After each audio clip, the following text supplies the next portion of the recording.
நம்ம பிறந்ததுல இருந்து இறக்குறது வரைக்கும் ம். எல்லாமே பணம் தான் முடிவு செய்யுது. ஆமா. நம்ம லக்ஸூரியஸா வாழ்றோமா, இல்ல அடிப்படை தகுதியோட வாழ்றோமா, இல்ல அதுக்கும் கீழ இறங்கி வாழ்றோமான்றது பணம் தான் முடிவு பண்ணுது. அப்படிப்பட்ட பணம் எல்லாருக்குமே சமமா கிடைக்கணும் ம். அப்படின்னா, என்ன கிரகம் அதுக்கு உதவி செய்யும்? ம். இந்த மாதிரியான அபிராமி அந்தாதி பாடல்கள் அதுக்கு துணை புரியும். இதுக்கு இப்ப நெறைய பாடல்கள் இருக்கு. ஒட்டுமொத்த அபிராமி அந்தாதியுமே நமக்கு தேவையான ஒரு விஷயம் தான். ஆனா, குறிப்பிட்டு இப்ப எல்லாருக்கும் அந்த 100 பாடலையும் ஒரே நாள்ல படிக்கிறதுக்கு நேரம் இருக்காது. அதுக்காக தான் நம்ம என்ன பண்றோம், நட்சத்திரங்கள் வாரியா, கிரகங்கள் வாரியா பிரிச்சு இந்த பாடல்கள நம்ம குடுக்குறோம். இப்ப நீ கேட்கிற மாதிரி, இந்த உலகத்துல பிறந்ததிலிருந்து, இந்த உலகத்த விட்டு போறது வரைக்கும் பணம் எல்லா இடத்துலயும் தேவைப்படுது. அப்ப அந்த பணம் இருந்தா தான் நாம என்ன பண்ண முடியும்? இப்போ பிள்ளைங்கள நம்ம ஸ்கூல்ல போய் சேர்க்கிறோம். அங்க நமக்கு சேர்க்கறதுக்கு என்ன தேவைப்படுது? நல்ல கல்விய பணம். குடுக்கணும். பணம் இருந்தா தான் அந்த கல்விய அந்த பிள்ளைங்களுக்கு குடுக்க முடியும்.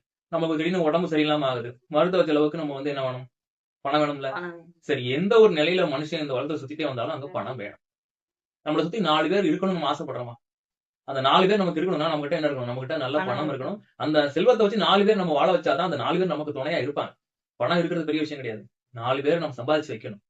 அப்ப இது எல்லாத்துக்கும் நமக்கு என்ன தேவை? நமக்கு கடவுளுடைய கருணை ரொம்ப ரொம்ப தேவை. அப்ப இது எல்லாத்தையும் தரக்கூடிய கடவுளுடைய அருள் வேணும். பணம் வேணும். நல்ல மனிதர்களுடைய ஆதரவு, அன்பு, துணை எல்லாம் வேணும்ல. இப்ப இது எல்லாத்துக்கும் ஒரே ஒரு கிரகம் உயர்ந்த நிலையில பலன் கொடுக்கும். அது குரு கிரகம்னு சொல்லுவோம். வியாழன்னு சொல்லுவோம். இந்த வியாழன் கிரகம் தான் இது எல்லாத்தையும் நமக்கு தரணும். உலகத்தினுடைய கர்மாக்கு அனுசரிச்சு இதெல்லாம் தர்றது வியாழன் தான். இந்த வியாழனுடைய அருள் இருந்தா எல்லாமே நல்லா தான் நடக்கும். இப்ப திருமணத்துக்கு கூட என்ன பண்றாங்க தெரியுமா?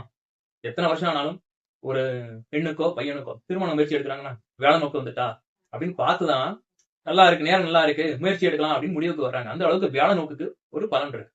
மக்களுடைய நம்பிக்கை. இந்த வியாழனுடைய அருள அபிராம அந்தாதியில ஒரு பாடல்ல அப்படியே நம்ம எடுத்து காட்ட முடியும். பாடல் எண் 69. எல்லாருக்கும் நல்ல தெரிஞ்ச பாடல்.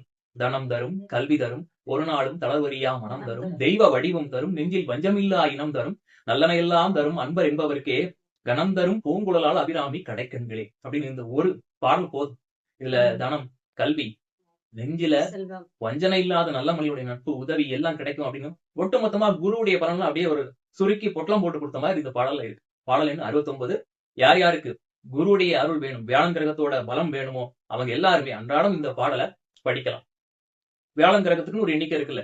3, அடுத்தது 12, 21, 30 இப்படி அந்த கூட்டுத்தொகை 30 அப்படின்னு 3ன்னு வர மாதிரி உள்ள எண்ணிக்கையிலேயே என்ன பண்ணணும்னு கேட்டீங்கன்னா, இந்த பாடல் எண்ணிக்கையை நம்ம படிக்கலாம். அப்படி படிக்கிறதுனால அவங்களுக்கு வியாழன் கிரகத்தினால கிடைக்க வேண்டிய எல்லா நல்லதும் இப்ப சொல்ற எல்லாமே அது கிடைச்சிரும். நம்பிக்கையும் விருப்பம் உள்ளவங்க இந்த பாடலை படிக்கட்டும். உங்க வாழ்க்கையில அபிராமி அன்னையின் கருணையினால வியாழன் கிரகத்தின் மூலமா கிடைக்கக்கூடிய எல்லா நலம் மூலமும் கிடைக்கட்டும். ஒருத்தர் ஜாதகத்துல குருவோட அருள் கிடைக்கணும்னாலும், இப்ப ஒருத்தவங்க ஜாதகத்துல எல்லாம் நல்ல இடத்துல இருக்காது. ஆமா, ஆமா. அது திசை நடக்கிறப்பயோ, ம். புத்தி நடக்கிறப்பயோ மாறும்.